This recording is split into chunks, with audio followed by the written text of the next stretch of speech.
आता चिंचवड विधानसभा मतदारसंघाचं तुम्हाला सांगितलं तर शिरूर तालुक्यातले 10,000 लोक तिथं अधिकचे नोंदलेत, वडगाव शहरीतले 11,000 आहेत, खडकवासल्याचे 12,000 आहेत, पर्वतीचे 8,000, हडपसरचे 12, 54,000 लोक हे बसने आणलं, गाडीने आणलं, पैसे दिले, खोटे आधार कार्ड वापरले जे मी म्हणत होते त्याच्यावर माझ्या FIR झालं आणि अशा पद्धतीने 54,000 लोकांनी हे सत्तेतल्या लोकांना मतदान केलं आणि म्हणून तिथं जो निकाल लागला तो निकाल तिथं लागला।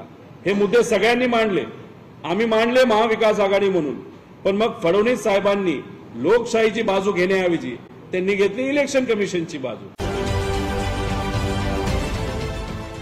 देश विदेशातील प्रत्येक घडामोडींचे लाईव्ह अपडेट मिळवण्यासाठी आता साम टीव्हीच्या सर्व सोशल मीडिया प्लॅटफॉर्मला लाईक, फॉलो आणि सबस्क्राईब करा। तसंच सर्व नोटिफिकेशनसाठी बेल आयकॉन प्रेस करायला विसरू नका।